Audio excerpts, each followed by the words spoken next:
In this video, I present my research on Penn student conceptions towards eating disorders, which are referred to as EDs. The study is a small-scale ethnographic study that I completed in Dr. Puneet Sahotaa's academically based community service course in applied anthropology. In this study, I ask, what are Penn students' conceptions towards eating disorders, and how can we create a healthier culture around food and weight at Penn? According to the National Institute of Mental Health, EDs are serious and often fatal illnesses that occur at alarming rates across gender, age, ethnic, and racial groups worldwide. College students are particularly susceptible. I chose this topic because it resonates with me, and I observed that even though eating issues are common among us, we have a lack of conversations about EDs compared to those about other mental health issues. While EDs have been studied extensively worldwide, I did not find any existing cultural studies on Penn students specifically. At Penn, the main research efforts on EDs use adult samples from the greater Philadelphia community and focus on the physiological aspects of EDs. My study supplements this literature by narrowing in on the Penn student population, emphasizing EDs as a mental health phenomena, and taking on an ethnographic approach to study the social-cultural climate around EDs. I conducted 3 in-person exploratory interviews with informants who are experts on both the topic of EDs and of Penn students. They are a dietitian at the Student Health Services, a therapist at the Counseling and Psychological Services, and the student leader of Project HEAL, a student group that focuses on ED awareness and advocacy. Interviews followed a semi-structured style. I asked 5 main questions that were consistent across interviewees. These are, what kinds of conversations have you had with Penn students about EDs? How would you characterize a typical Penn student's conceptions towards EDs? How does the student conversation about EDs at Penn compare to that in other communities you have had contact with? In your view, what would a healthy conception of EDs look like at Penn? And how can we create healthy conceptions towards EDs among Penn students? Interviews were recorded on the voice recorder application and data was analyzed qualitatively using the NVivo software. The following themes emerged from my data. Stigma and awareness were discussed as inversely related phenomena. We generally lack awareness of EDs, having a superficial understanding that falls short of capturing its prevalence, severity, and variability. This contributes to our stigmatization of EDs, which leads many of us to struggle alone.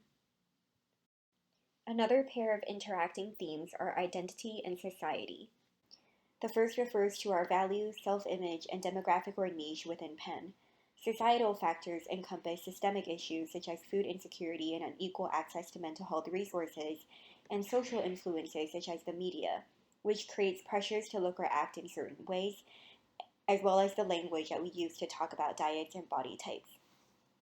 A particularly salient aspect of our shared cultural identity is college life at a high-pressure institution like Penn.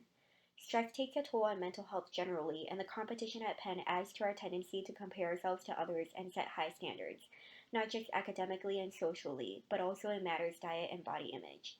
Penn Face was cited as a key barrier to seeking ED-related support. Apart from the high-pressure environment we share, my informants hesitate to generalize across Penn student attitudes towards EDs, noting the many subcultures among us. This variability in ED conceptions mirrors the complex and individualized nature of ED experiences, which exist on a spectrum. Such diversity creates difficulties around labels, such as those of established ED types, which fall short of representing our diverse experiences with food and weight. People may not meet the criteria of any given ED, for example, and people with the same ED can have wildly different symptoms and experiences. Penn students also struggle to recognize an ED when it exists, as the boundaries between typical and atypical are unclear and can, quote, look the same on the outside. Another issue around ED labels is our lack of comfort with them. The term eating disorder, for example, is perceived as pathological, and many students prefer less triggering language such as disordered eating or food-related struggles. Finally, EDs were described in terms of overlapping mental, physical, and behavioral components. Taken together, my results establishes the applicability of themes salient in prior ED literature to our student community at Penn. Overall, EDs are prevalent and widespread within our community, yet it's rarely discussed and highly stigmatized. The one factor unique to our community with respect to our experiences with EDs is our struggle as Penn students.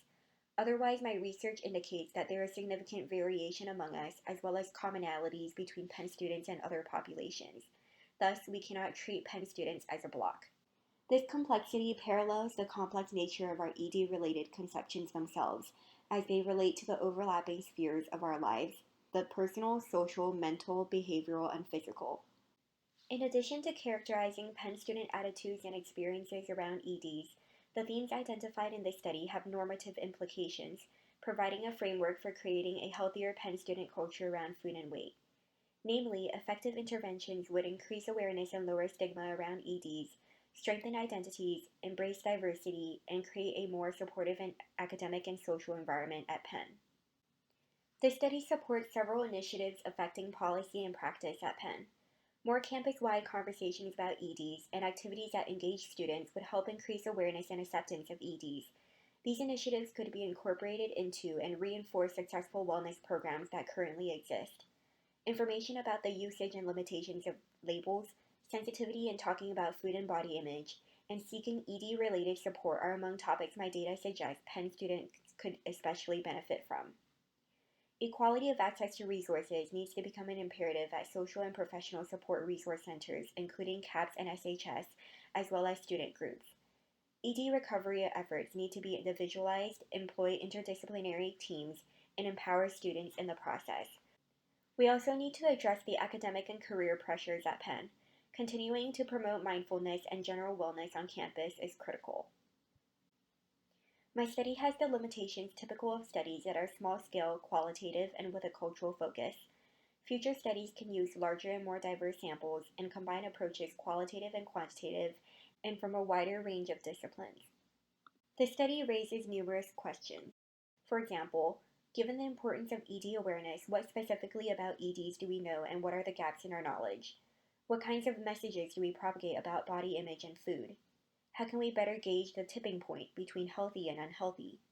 How does the culture around eating affect different Penn subcommunities differently? And how exactly do attitudes towards EDs differ within and between groups at Penn? Thinking about cultural change would also be illuminating.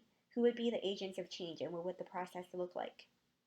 In addition to replicating this particular study with a larger and more diverse sample, quantitative methods could be used to study the prevalence and awareness of EDs on campus and the usage of and attitudes towards ED support resources available.